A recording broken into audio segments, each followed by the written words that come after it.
Bismillahirrahmanirrahim. Assalamualaikum warahmatullahi wabarakatuh. Jumpa lagi dengan saya Mr. Ocha dalam podcast saya Bibir Manis, bincang-bincang receh manusia biasa.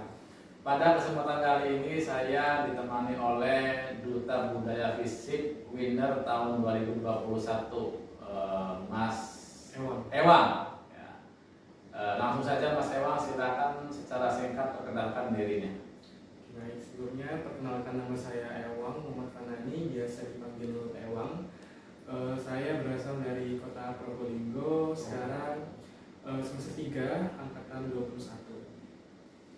Semester 3 dari prodi Program studi ilmu komunikasi. Ya, seperti halnya teman-teman duta lainnya, saya ingin kadang mungkin beda ya motivasinya. Kenapa ingin menjadi duta budaya fisik itu, Mas Ewang?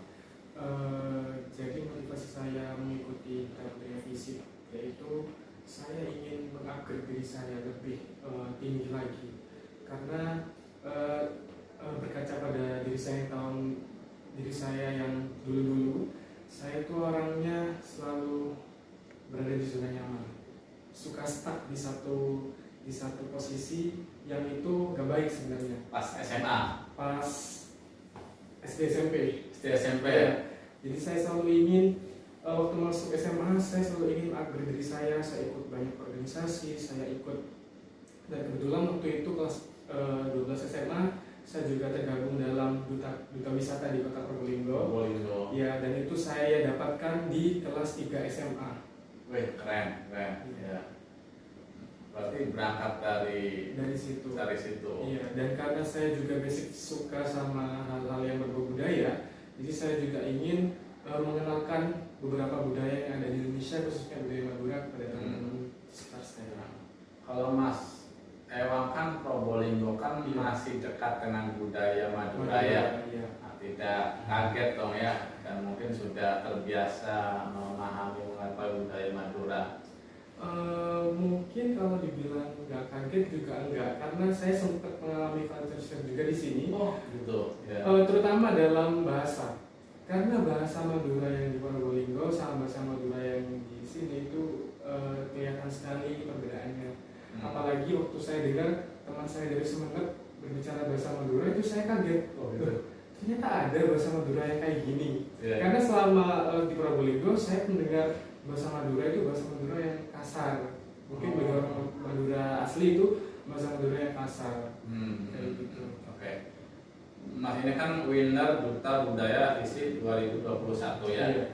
Dulu bekalnya apa, berani banget ikut daftar Duta Budaya Fisik? Selain pengalaman saya di paguyuban duta wisata, saya juga pernah belajar mengenai budaya-budaya yang tadi saya suka, budaya-budaya yang dari Indonesia, khususnya budaya Madura.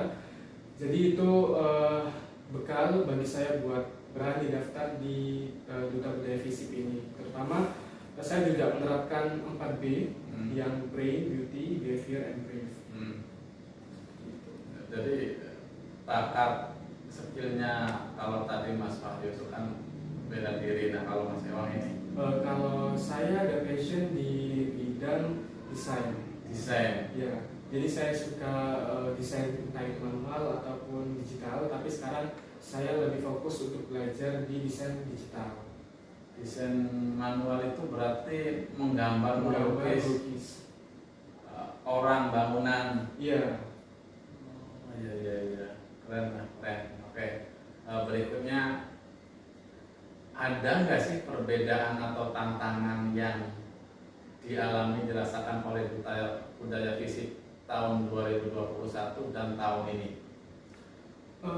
Kalau ngomong perbedaan pastinya ada, karena waktu di zaman saya dulu mungkin tantangannya nggak terlalu berat kayak saat ini, karena waktu kemarin kan masih dibatasi dengan pandemi COVID-19. Jadi hal-hal yang berkaitan dengan kegiatan yang berkelompok atau melibatkan banyak orang itu kan dikurangi. Nah, justru sekarang karena mungkin udah minim, jadi kegiatan untuk berkumpul itu sudah tidak dibatasi. Jadi mungkin kegiatannya lebih menantang dari tahun yang sebelumnya. Berarti tahun 2020-2021 itu kan COVID ya? Iya. Tetap masih ada pemilihan itu ya? Tetap, cuman ada beberapa hal yang dibatasi. Jadi waktu grand final itu kita tidak membuka untuk umum, jadi hanya undangan dan para wali dari peserta finalis. Kalau tahun ini umum? Buka untuk umum. Nah, pemilihan winner itu yang menentukan juri apa voting audience? Dua-duanya. Dua-duanya? Jadi waktu kita buka untuk umum kan mereka beli tiket. Ya. Mereka beli tiket sekaligus itu merupakan balot untuk mendukung peserta favorit mereka. Jadi setelah kita akumulasi antara penilaian kita dari pas karantina sampai grand final dengan para juri, kita gabung, kemudian kita menentukan siapa juara satu, ranking satu, dua, favorit dan persahabatan. Oke, sekarang sesi inspirasi ini Mas Ewan. Bisa tolong ceritakan pengalaman pahit apa atau titik nadir apa yang pernah dirasakan dan gimana bisa bangkit itu? Mungkin hampir sama dengan Mas Wahyu yang tadi. Titik terendah saya waktu itu saya tidak terima di PTN jalur undangan. Itu kebanyakan sama ya? Ya, itu Mbak Lila juga. titik terendah karena jujur waktu SMA saya ngerasa nilai saya masih mumpuni untuk ikut di jalur undangan di PTN. Nah, tapi mungkin emang lagi-lagi bukan rezeki dan emang waktu itu saya emang masih belum paham dengan diri saya, belum paham dengan passion apa yang cocok sama diri saya. Jadi mungkin nggak masuk. Jadi kayak Kita bisa bangkitnya gimana? bisa bangkit karena ikut SBMPTN, daftar di UTM. Awalnya masih rasa down itu masih tiba-tiba sudah muncul. Tapi setelah masuk di ilmu komunikasi, bertemu dengan dosen-dosen sama teman-teman, ternyata di sini aku menemukan passionku ternyata di sini. Dari situ mungkin saya bisa balik lagi buat selalu mengupgrade diri, mengikuti komunitas-komunitas buat mengembangkan diri. Oke. Next, quotes inspirasi buat teman-teman dunia maya. Mungkin saya suka kata dari tokoh revolusioner Indonesia yaitu Tan Malaka, terbentur, kemudian terbentuk. Jadi kita untuk dapat jadi seperti saat ini dan kemudian untuk dapat mengupgrade diri lebih lagi, kita pasti mengalami proses, di mana proses tersebut kita pasti terbentur, mungkin menghadapi hal-hal yang kita mungkin sulit untuk memahaminya. Tapi setelah itu kita pasti bisa terbentuk sesuai dengan apa yang kita inginkan.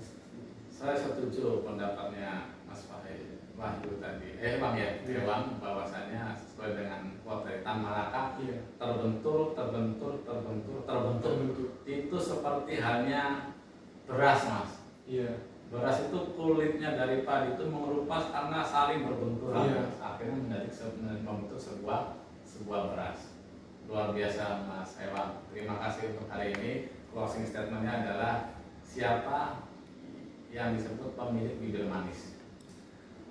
Pemilik bibir manis menurut saya, pemilik bibir manis itu individu atau orang yang bisa menginfluence semua orang untuk meningkatkan mood mereka. Jadi menyebarkan pembicaraan yang positif, yang membangun motivasi diri seperti itu. Keren, berarti influencer ya. Iya. Dapat mempengaruhi orang berbuat baik. Terima kasih Mas Ewan. Terima kasih. Sekali lagi sukses Mas Ewan. Terima kasih.